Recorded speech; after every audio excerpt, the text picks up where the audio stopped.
Thank you so much for joining us to celebrate the launch of this 3-semester-long project. If you are just coming for this panel, please do take a few minutes to pop up to the 6th floor this evening or some other time to check out all the labor that 42 Tulane students have aggregated over the course of the past year and a half. This project is a community timeline of the Vietnamese diaspora in New Orleans, starting in 1975 and continuing to the present. It's in collaboration with students in my community engagement journalism class, 4 sections of whom interviewed members of the community last year, and then another 5 students, so I somewhat hijacked from Professor Jana Lippman's class, curated and edited and put together those 51 events that you see in the timeline on the 6th floor. I want to take a moment to thank, sorry, this will take a second. I just want to take a moment to thank some of the individuals and organizations who made this possible. Most of all to Tap and Kai and Amy and Mai, who at Sông Community Development Corporation, who were our community partners in this endeavor and really just couldn't have done it without them. They connected us with community members. They helped us curate and build the timeline. They helped us edit and proofread. Really were just incredible partners in all of this work. The Tulane Center for Public Service really helped us bring this to life. This is sort of a project of what we call service learning at Tulane, which is a requirement for all students, and was really thrilled to be able to sort of bring this to life through that program. Catherine Hicks has been working tirelessly for the last several weeks to help figure out logistics and events and printing and product shipping and all this crazy stuff that she has just been amazing at, so just would not exist without her. Sam designed the exhibit and did just such a beautiful job, so please make sure you check it out. Kan Nguyen, who is right over there, helped translate it. It just really was a huge community effort. As I said, 42 Tulane students played a role in bringing this to life. 15 different photographers loaned parts of their archives to illustrate the timeline, including Mr. Mark Sindler, who is here in the audience. Thank you to Chef Ann Liu for catering and cooking for the event. Tulane's Maria Pham for providing us with Vietnamese dessert, Professor Lippman and Professor Truitt, who helped make these events happen, and then most of all, to the 21 Vietnamese community members, again, I think several of whom are here this evening, who were so generous with their time, with their stories, with their memories. You know, all of my students have heard this from me a million times, but journalism is this very hard, invasive, transactional thing. And for people to be willing to be vulnerable with us, to share their stories with us, it means so much. And so we could not have done this work without you. Miss Margaret is here, and Lou is part of this timeline. There are quite a few community members. We are so grateful for you. Thank you for participating, and thank you for being here. I'm really honored this evening to be joined by Tap Bui, who is a New Orleans East native, and she's the co-executive director of Sông Community Development Corporation, who is our community partner. And on the 3 semesters of work that went into making this project a reality. VIET Cyndi Nguyễn, who is the first Vietnamese American woman elected to New Orleans City Council. She is also the co-founder of the New Orleans East-based nonprofit VIET, or Vietnamese Initiatives in Economic Training. Sam Nga Blum, who is a art director, designer, and illustrator whose design work you can see not only in our exhibition, but also as part of the HNOC's exhibition that's currently up, Making It Home from Vietnam to New Orleans. It is stunning. You should absolutely check it out. And whose art you can also purchase at mini art print vending machines all over the city. And then last but not least, Mika Nijhawan, who is a senior at Tulane majoring in economics. So I don't know how you stumbled into my class, but I'm really glad you did. She's a member of Newcomb Scholars and the co-editor-in-chief of Nostra, the Newcomb Scholars feminist literary magazine. So please join me in welcoming these 4 panelists, and we're just going to kick things off. Thank you. Yes, applause.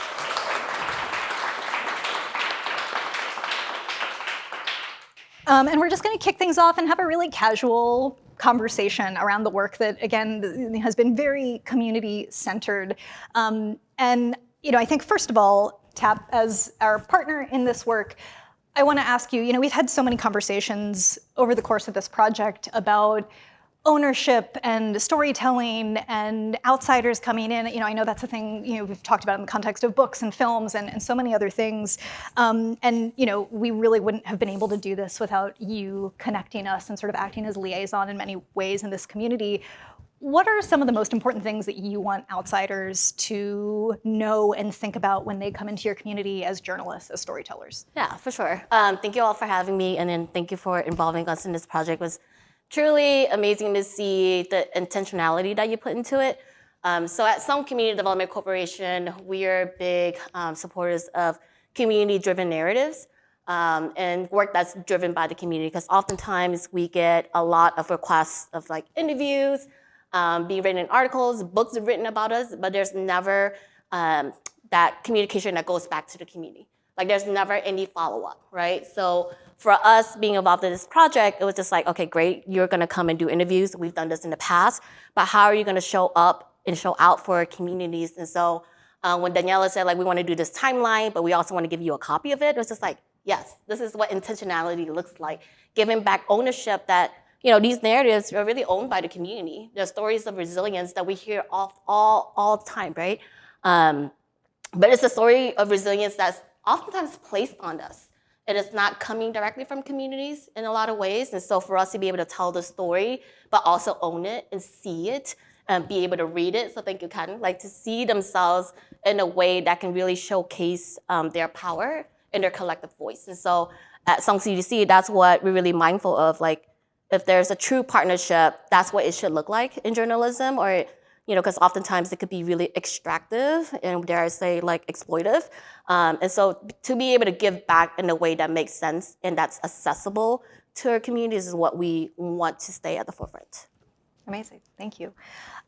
Cindy, I should say, I think many people in this room know this, but we're partially here in this moment because next week is the 50th anniversary of the end of the Vietnam War. Today is actually the 50th anniversary of President Gerald Ford announcing from Tulane, I think from the gymnasium, that American involvement in the war was ending. So, you know, there's an HNOC exhibition currently up. There's a stunning exhibition up at the Ogden that was actually curated by two people who are in this room. There's just a wealth of programming happening around the city. But this is an anniversary that is really complicated and really fraught for the Vietnamese American community. And so, I wonder if you would talk to us a little bit about April 30th and what that legacy is like. You know, it's a point of celebration for us because it's the start of this like incredible diaspora in this country. And there's this, you know, expansive, thriving community here in America now, but it's also a date that has a really heavy legacy. Will you talk to us a little bit about what the anniversary means to you? Yeah, so thank you, Danielle, for having me here. So it's very heavy. It's been extremely heavy for the past, I think, year and a half now. And I knew this is coming. I think I was praying for it to come, right? So I remember taking a group of residents in New Orleans to visit Selma, Alabama for the Civil Rights 50th anniversary about 10 years ago. And I was on the bridge thinking like, do you think that the Vietnamese community could actually get to our 50 year? And I honestly didn't know. I was like, God, it seems like a long time from now. And so, of course, now we're here. And prior to getting here, maybe about 2 years ago, started getting that heavy hit in my heart, like, hey, I think we can make it to the 50 year. I think we can make it. But I wanted to make sure that, and I know because I came over when I was 5 years old with my parents, my grandparents, my aunt, and my siblings. And so while as a kid, I don't remember much, but I know a lot of the pushing, the screaming, the crying, the fear on my parents' face, when we almost lost my little sister in Guam, and just the fear of the unknown. And so I started feeling this anxiety happening. But I also, as a social worker, I also know that we have to heal from it. We have to reflect. We have to have time of reflection. And my parents, when they came over, we've never talked about it. My parents never sat us down early on when we first got here to talk about the journey. They had to go to work. I didn't see my father for many, many years because he's a fisherman by trade. And so I would ship away for school. And when I come home, he'll be out fishing. And then when I leave for school, he'll be home. And so for years, I didn't get to see them. And so just never had the opportunity to talk about it. So I came back to New Orleans in 1998. and started a lot of the work that I'm doing today. And even then, they were not even ready to talk about it. And so I knew that approaching this 50th year was really critical for the Vietnamese community, because as much as a very mischievous, playful kid in the community in the days, I felt like a sense of giving back. I don't know what, but it was just kind of like, you know, Cyndi Lauper was always giving back, and that's my idol. You guys don't know that, but very playful. It's in the timeline. Yeah, exactly. And listen, I continue to ask for her all the time, but just giving back. And so was very blessed to put together a pool of people like Tab, like Saran, like Khan, like Cap, Cam, and just meeting every other week. And I know many of the professors joined us on our call at the beginning just to help us think through this commemoration and how this reflection, this healing should look like. And let me tell you, it's been a lot of fun. It's been a lot of tears, you know, and even tears today as I go to work and as we're approaching next week, right? And I had to stop on many occasions at work today and just kind of like, Cyndi, stay cool, because Cyndi Lauper's always cool, right? And stay calm, you know, and just preparing for next week. But it's reflections a lot of our senior citizens. And let me just say this, through VIET, through the organization that I helped co-found, we've been doing a lot of healing and reflection with our senior citizens. And it breaks my heart to continue to see when I see my grandparents are as similar talking about it and still get very teary. And it looks like we brought them back to 50 years ago when they were back in the country, being the young person they were at that time, making that critical decision.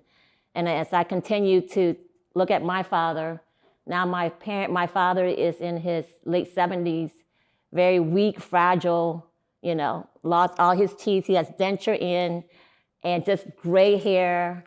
And I think about that young, bright, vibrant man that put me on his back and hauled me over to America on that journey.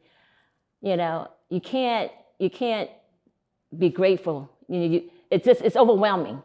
You know, just the journey, the decision that they make. And I think for us as a community, I'm glad that we as a team, TAP, that we got together and really did this for the community. I think that it's going to go beyond the April the 30th. And I think that as we continue to look forward to the next 50 years, I think we're going to see more and great things from the community. But just feeling really blessed to have the opportunity just to reflect and heal, not thinking that we will have that opportunity to do that. Thank you. I think, you know, it's important that you acknowledge that this is a really painful moment for a lot of people. And also, I think, you know, we perhaps have a history within our community of our parents not always being particularly forthcoming with us about their memories, about the things that they went through. And it's a loss, right? Because I think in many ways it's protective. Our older generations, people who went through some of the trauma of you know, that loss, that fleeing, conflict and war, really felt like they were protecting the next generation by shielding them from some of the things they experienced. But also we need to know, and we need to make sure that we sort of save and protect those stories. So. And keep in mind, just to add on to that, growing up in the Vietnamese family, you don't talk about feelings. You don't talk about, like, I remember growing up, like, I don't think I ever sat down with my father or my mother and talk about how I felt about certain things. You know, you just had to suck it up and move forward. You know, and when I decided to major in social work, my father was like, what is that? And I said, well, it's a field that you help people and you listen to people. And so it was very Greek for them. But I think for them, it's like as long, and I was always raised like this, and I know I see some Vietnamese friends in here, like, as long as they provide a shelter, food, and clothing on your back, that's love. They don't have to say it. They just have to show it. Cut fruit. Exactly. And that's how I was raised. And now that I have children, it's a little bit different. I believe I have my son here with me. We are very affectionate, and I do share my feeling and create space for them to tell me how they're feeling, because I am raising, you know, but, you know, they're Vietnamese kids, but I'm born here in America. So they go through this identity stuff that, I don't know, they tell me about it all the time. You opened up a wormhole. You asked for the feelings, and now you're getting the feelings. Mika, as our student representative, can you tell us a little bit about what it was like to work on this project? I know you and I had some conversations last year about the fact that you're an outsider to this community specifically, but you're also a member of an Asian diaspora in the US, and so I think you felt a lot of cultural commonalities that really did help you sort of relate to a lot of the folks you were interviewing. Will you talk a little bit about that sort of dance between insider and outsider and how that felt when you were meeting folks and interviewing them? So first off, I felt very, very grateful for the whole experience. Like you said, I'm an economics student, so very out of my ballpark. But I was really, really touched by how forthcoming a lot of people were with their stories and moments that were like pretty traumatic things to tell to a complete stranger. And as throughout the interviews, people were sharing stories, I did feel a lot of solidarity and commonality. So my parents are Indian immigrants, and then my grandfather was a political refugee during partition. So my family are refugees and immigrants, but in a very different context. But even just you talking right now, you don't want to re-traumatize the next generation. You push everything down. I was raised in a very, very similar household. And so I think that in a lot of ways, the people that colonized my parents' homeland, the people that colonized Vietnam are very different, or different people. But at the same time, Westerners going into land that isn't their own and drawing borders in random places and forcing people to flee is pretty ubiquitous to the experiences of people living in the global South. And so I think in a lot of ways I was able to really empathize with these interviews as much as someone who's me, a very privileged person living in the United States, born in the United States can. As I was talking to these elders, I kind of saw my grandfather in them a lot as they were describing these experiences. And I was imagining what it was. I could really see my grandfather and the refugee camps that he was forced into, even though I know the contexts are so different. But as much as that allowed me to as much as I can put myself in someone else's shoes, I think that it was really important for me to realize that my parents' experiences, my grandfather's experiences are so different. And the experiences, especially the New Orleans community, the Vietnamese community in New Orleans, is so unique to hear. And for a lot of these conversations and interviews, it was just, I think, really important for me to, as much as in the back of my head, I was kind of thinking about, oh my gosh, this reminds me of my grandfather, this reminds me of my dad. That is also a man who is never gonna tell you how he feels. It was really important for me to just kind of sit and take it all in and be able to recognize all those similarities, but also know that I am an outsider of this community. I will never be able to to understand what the trauma of the fall of Saigon and the Vietnamese War did to the community that was forced to come here. Thank you so much. To now sort of pivot to thinking about the actual exhibition up on the 6th floor, poor Sam, who is an incredible genius graphic designer, I just kind of dumped all of this content in her lap and said, can you do something with this? With absolutely no structure, guidelines. The one thing that I think I told her is if you look at the timeline, there are events that are backed in red, and those are sort of community-wide. And then there are events that are in yellow, and those belong to individuals who were the 21 members of the community who my students interviewed. But what were some things that you were thinking about when you were going through the design process for creating this exhibition? Because the visuals are entirely you, and I'm really curious what the thought process was there. Yeah, so I approached this like I do pretty much any project, which is there's a problem and then we need a visual solution. So one of the key things in this is that you wanted me to create a template so that you and the students could fill in the information and photos yourself. So it was about making something that looked visually appealing and that was also simple enough that people who don't have a background in design, don't necessarily use these programs on a daily basis like I do, would be able to easily go in and fill in the information. And then a couple little elements that I added in was, there's the continuous stripe that goes through all of the different timeline pieces just to kind of, metaphorically show the connection, the through line from 1975 until now, and how that kind of flows together, differentiating the community pieces in red and the individual pieces in yellow, which are the kind of signature Vietnamese colors. And then the only really other extra bit is I made sure to use a font by a Vietnamese type designer, which is free. It's Be Vietnam Pro. It's available, so highly recommended if you have any font needs. Yep. Thank you. And how many emails did you get from me going, Sam, I don't know how to use Illustrator. Can you please port this into an entirely different piece of software? Just one or two. It was fine.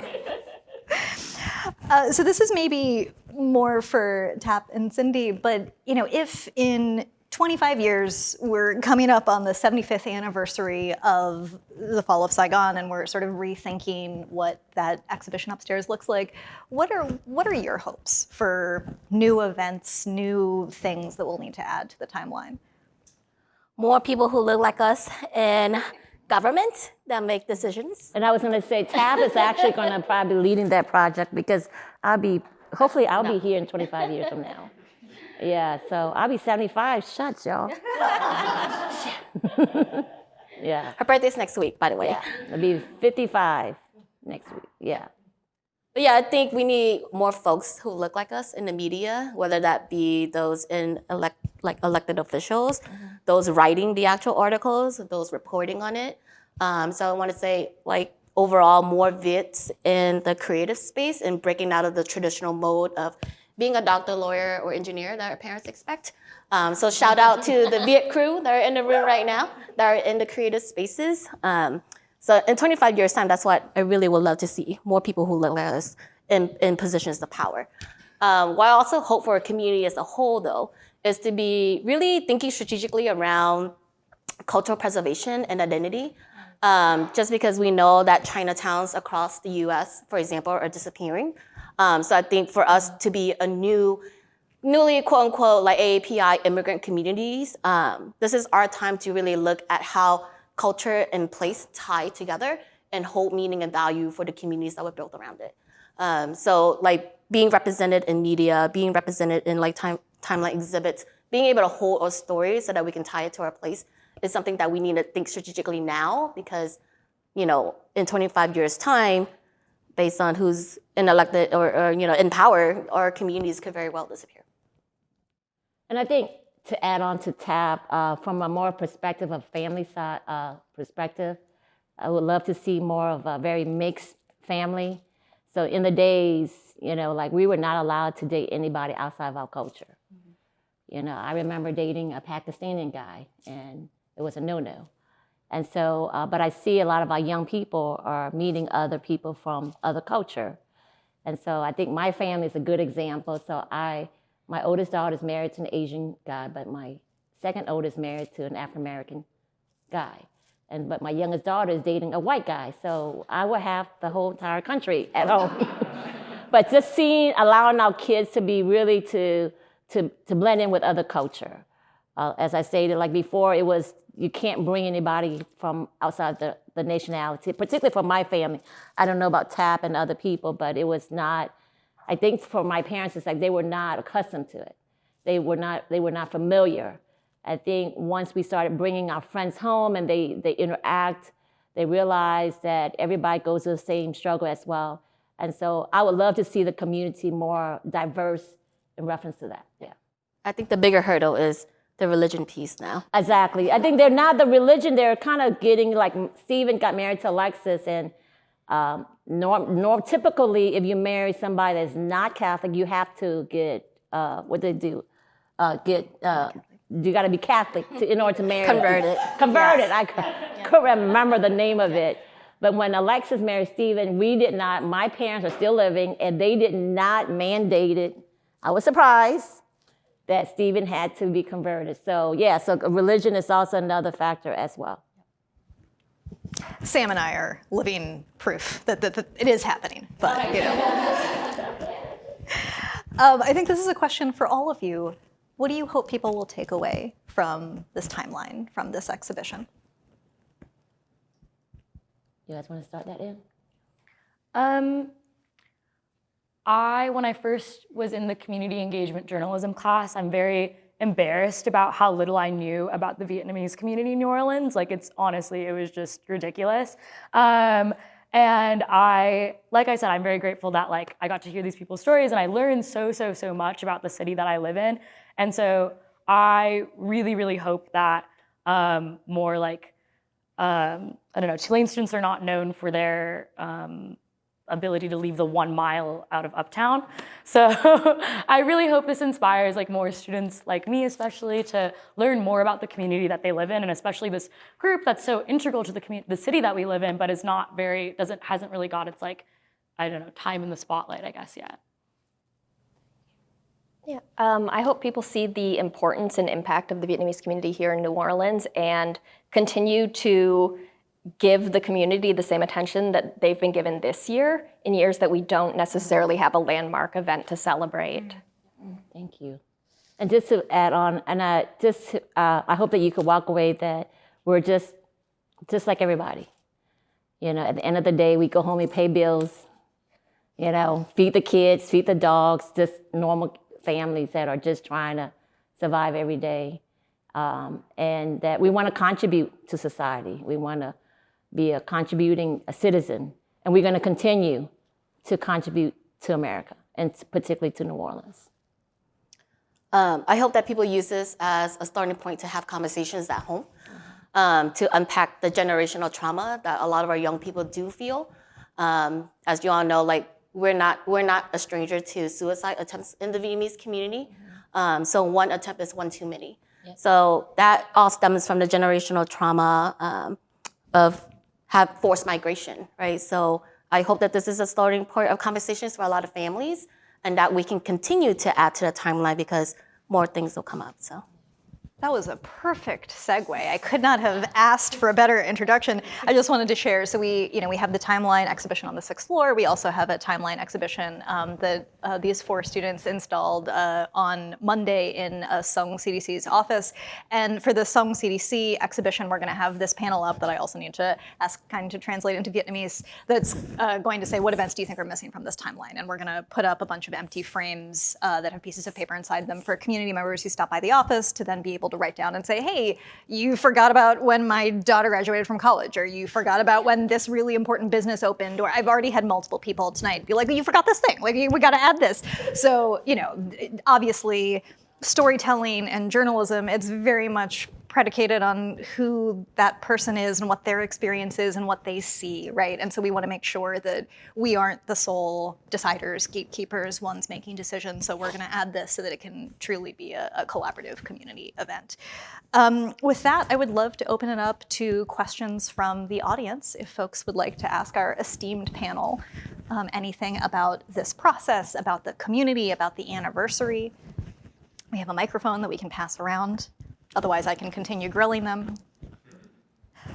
Maybe while you all think, and this is Professor Hat on, I'm going to gently bully you into coming up with some questions. You can do it. I believe in you. In the meantime, Mika, is there anything you would do differently if you revisited this class and this process? I wish I could have done more interviews, honestly. But there's there's limited time in a semester. But I just learned so much from every single one, and every single one was a conversation that I was doing the project with 2 other students in our class, and every single time after we finished the conversation on our drive home, which was usually quite long because we were all over New Orleans, we would just all we would talk about is the things that we had learned, and it was just such an impactful experience. I would write a physical thank you card. I really regret not doing that because we all sent little texts and emails and all that stuff, but I don't know, I think there's something nice about writing a physical thing. I actually have physical thank you cards over there if you would like to sign. I will. Tap, as sort of the person who has been with this process from the beginning, we talked about this before it even existed as a class. Tap proofread every single word of this exhibition. You suggested events that you thought were missing from the timeline. Are there things that you would do differently, or we still can do differently in thinking about how we constructed this project? Not necessarily do differently, but it's just how can we grow from the work? So, as an organization that's working to improve the quality of life of residents in the Greater New Orleans area, with culture and arts being one of our bodies of work, but just trying to figure out how we step into that space. So we want to be more intentional about how we collect oral histories from our own communities, both in the East and the West Bank, right? Because I think a lot of times Algiers get left out of the conversation, but they were also one of the original communities that were formed in Orleans Parish. But for us, we're launching something called From the Mekong to the Mississippi, archival work. So this is just a launch of like many pieces that are gonna come hopefully to celebrate the work of the Vietnamese communities. Great. How are we doing? Got some good questions? There are at least like 5 professors in here, come on. Hey, Thorne. Hi. Oh, sorry, we're gonna get a mic to you. Thorne is my esteemed colleague in the communication department. I'm just curious about the process. These were bits of the timeline that were based upon interviews, right? And so I'm just wondering kind of what went into because I'm assuming the interviews generated a lot more kind of,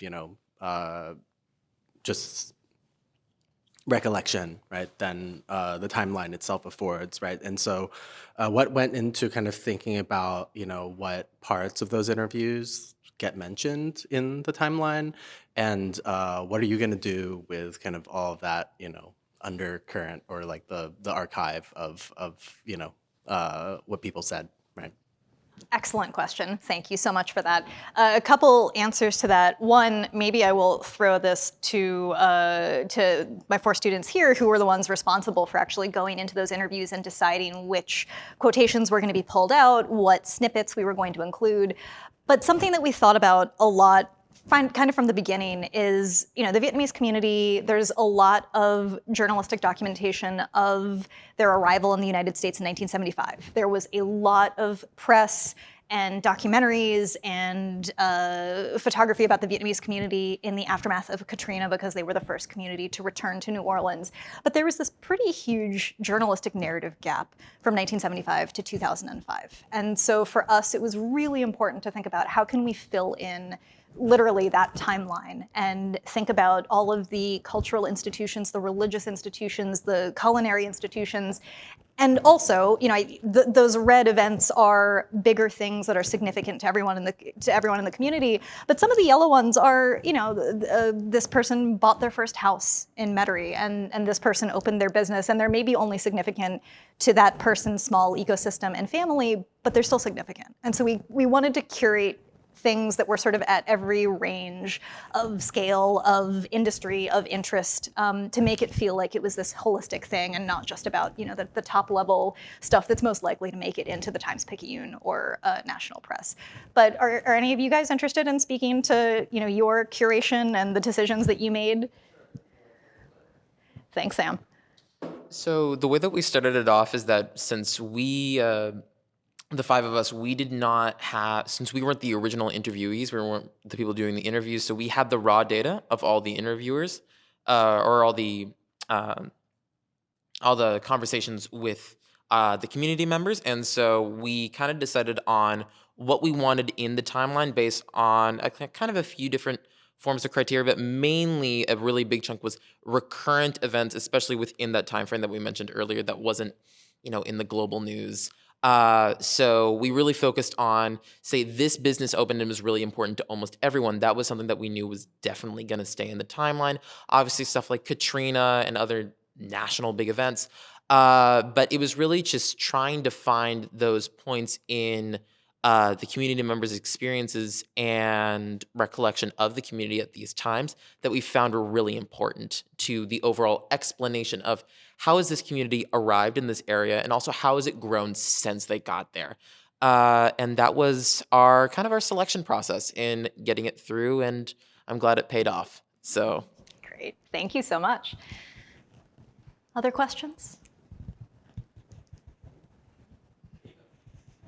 Was there a hand back there? So this question is for Tap and Cindy.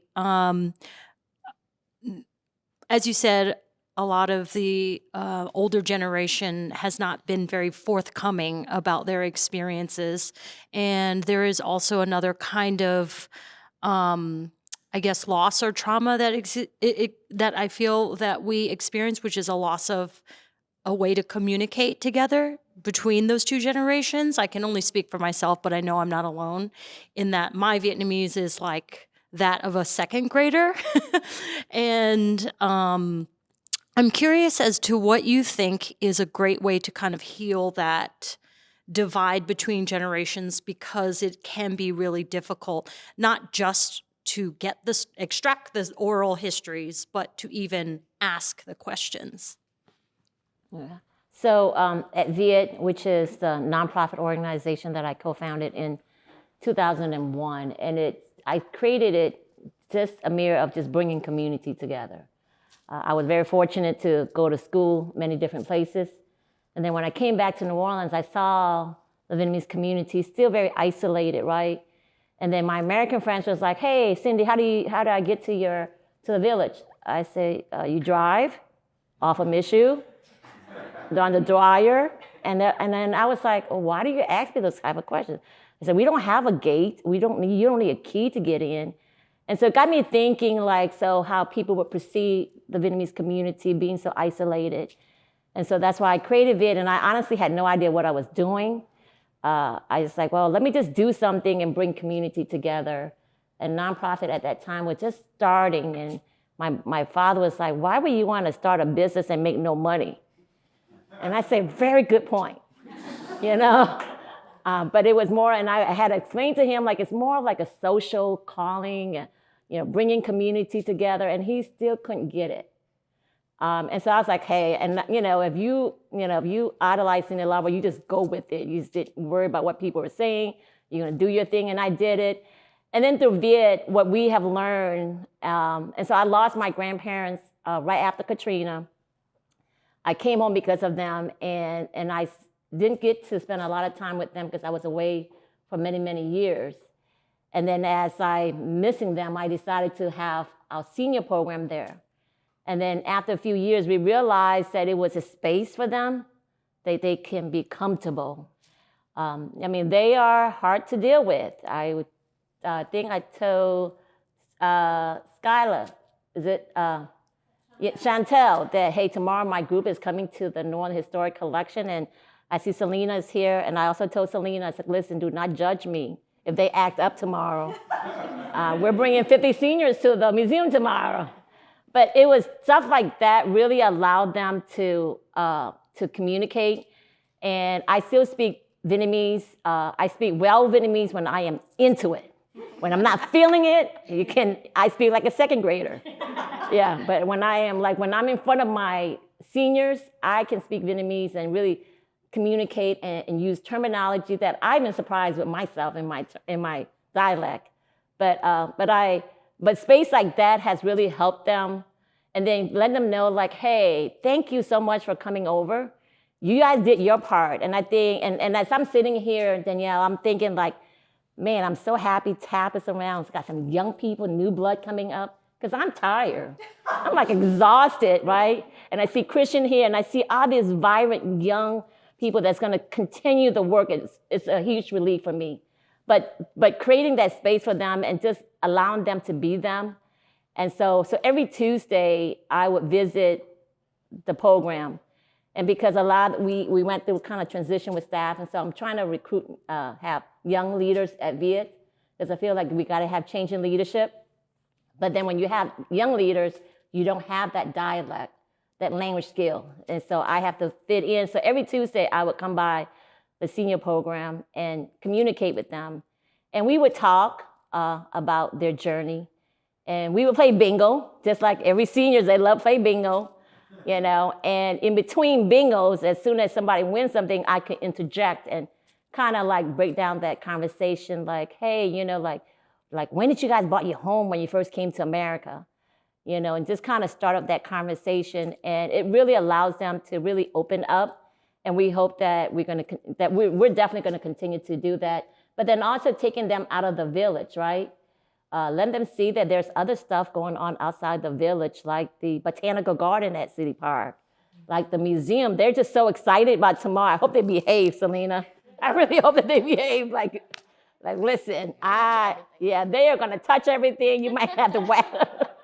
But I think because I get it, because I came over when they were fairly young and I was a baby, right?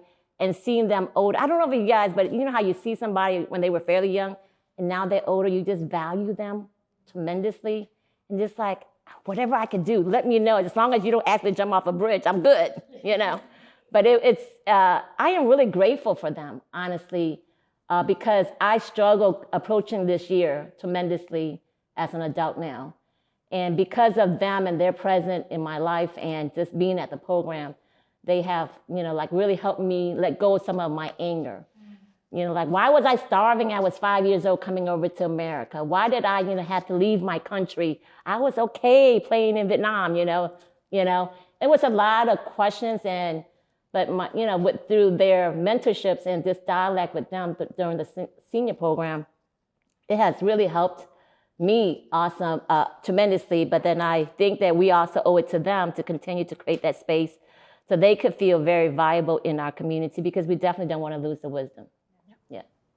And I was just gonna piggyback on Cindy, like, yeah, that safe space is really important. I can only speak from personal experience, but like when we ran a breast and cervical cancer intervention program at the organization, women were not going to talk about their health, right? Especially reproductive rights or like overall generally just the state of their health. But once you gather them around a meal and ask questions about like, oh, you know, has their boobs been hurting? They're more open to like, because it feels safe, right? And they're in a space with their peers and they're able to talk about that. But I think from my personal experience, this is a little bit morbid, but my father was on his dying deathbed when he opened up more about his stories during his time being a refugee and at camps, at different refugee camps. But it was a time where it's just like he needed to talk about that because he didn't want that history to be lost. And I asked a lot of questions. So I think for me, it's just like encouraging you to like listen to their stories, even though they tell you no so many times. But I guarantee you that, you know, once they're no longer around, you're going to regret not hearing their story. And so I wished I would have pushed my dad a little bit further when he started sharing, you know, and it could be, I'm not going to outright say like, how did you survive the refugee camps? It's more like, what did you do during your day-to-day life? Or like, how did y'all work? Like, or what did you eat? Like those are conversation starters that I think they're more willing to speak to versus like how their personal feelings were. But yeah, I think keep trying until they say yes. And I do wonder, because, you know, I think we've all had those shared experiences, right? Of there is a sort of a reputation in our community of our parents not always wanting to be forthcoming, of even when we do directly ask, of them kind of shutting it down or avoiding. And so, you know, I was a little nervous at the start of this project of, okay, I'm, you know, sort of unleashing dozens of Tulane students into New Orleans East and the West Bank who, you know, are at the very beginning of their journalism careers. And, you know, we're talking about doing this ethically and how we, you know, work in a way that allows people to, you know, say no, to, you know, pull back if they need to. But to some extent, I almost wonder if it made it easier for some seniors to talk to someone who was not in their family, not in their community, and to be able to share. So maybe that was a blessing. No, I really agree, because my mom cries to strangers about my dad's passing. And they'll come to me and like, hey, your mom was crying to me the other day about your dad dying. I was just like, wow. But she doesn't express that to me, but it's easier for her to express this to someone else that she doesn't really know. Yeah. Do we have any other audience questions? That actually segues into maybe my last, oh, sorry, was there a hand? Wonderful. No, please. No. No, please, I can pick it back up, don't worry. Thank you all. For everybody who was involved in this project, I really want to be able to see it. So for everybody who was involved in this project, I think it's beautiful. It's exposing a whole part of the city that I know exists, but I have zero exposure to, so I'm learning a lot, and I love the positive outcomes that y'all focused on in the timeline exhibit, all the successes and the celebrations. I really appreciated that. So anyways, that was not my question. My question was, I'm a mom of a third grader, and his friend is Vietnamese descent. He's like second generation New Orleanian. And I had a moment of like profound realization when his parents told me that, yeah, when his grandparents come over, they speak in French to him exclusively because they were really lucky got into French immersion. I'm like, what? And that's when I realized that my very good high school education of the world, Vietnam only existed during the Vietnam War. And so I don't want that to be his education, and I also don't want him to experience New Orleans the same way I do. So my question's for you all, as members of the community especially. What recommendations would you have so that my child has a more fuller history of Vietnam, and a deeper understanding and awareness of the Vietnamese community here in New Orleans without us becoming tourists, because that's the worst? I can start. So there have been some incredible books written, documentaries made.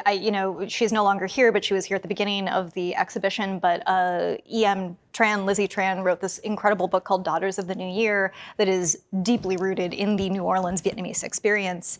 I think if you want something that is a little more all-encompassing, Nguyen Van Quay Mai wrote this stunning book called The Mountains Sing that taught me so much about Vietnamese history that I never knew, because my mother never wanted to tell me about some of these very specific experiences that I know she had.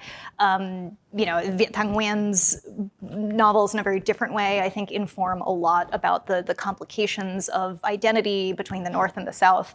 I think both fictionalized and nonfiction accounts made by Vietnamese Americans, made by Vietnamese nationals, there's such a, when I was a kid growing up in DC, very away from any kind of Vietnamese diaspora, I so desperately wanted access to Vietnamese literature, to Vietnamese films, and I had none of that. And now there's just this incredible explosion. So, from kids' books to novels to nonfiction accounts, I think there is just a real wealth available. So, I would suggest starting with Daughters of the New Year because it's rooted here, and it's also just a really beautiful, lovely book. But there's tons out there, and I'd love to share a list with you if you want that. I think for me, it's more rooted in the education system, just advocacy for more Asian American studies, because we don't really have that in the Deep South. But also I think understanding the nuanced views of being Vietnamese American, from both being refugees of the war, but also the other side, right? If you think about it, Vietnam won against American imperialism. So being able to understand both sides of the stories, I think would be opening up more to more conversations, but still staying true and honest to what our own narratives were coming to the United States. I think coming from me as a parent, just take part of different groups that are here in New Orleans. I find interacting with other people, so that way your child and you can be well-rounded and be familiar. And that's what we do as a family. As I stated before, I think I have all countries in my family. And by the way, the triplets are dating Hispanic girls. So not Sean, the other two. And so it's okay, let's do this so I can better understand where you're coming from. And I try to be that way, so that way I'm not this, anal like my parents was with me, when I was raised. And I told them that this is the truth. This is how I was raised. Your grandparents wasn't very open to it. But so as a family, we try to participate in different events, take part of different groups, so that way we can learn about other culture. Great. Disconnected ADHD brain, but I did want to follow up with Thorne's first question, because he asked about what happened to the rest of the interviews and all of this other content that students produced. There is a website, there's a QR code upstairs, but you can also just go to vietnaminneworleans.com. There are much more in-depth excerpts, and I think in some cases 1,500-word excerpts of the interviews on an individual page for each person. There's also a digitized version of the timeline if you'd like to spend more time with it and read each panel in detail. And we're also going to continue to add new pieces to that as well. So we'll have a digital version of this. So if folks want to add their own events, they'll be able to do that on a forum on the website as well. So I think with that, I want to say thank you to everyone so much for coming and joining us. We're going to stick around for a few minutes if you have any other questions for us. And thank you, and we're so glad you could be here.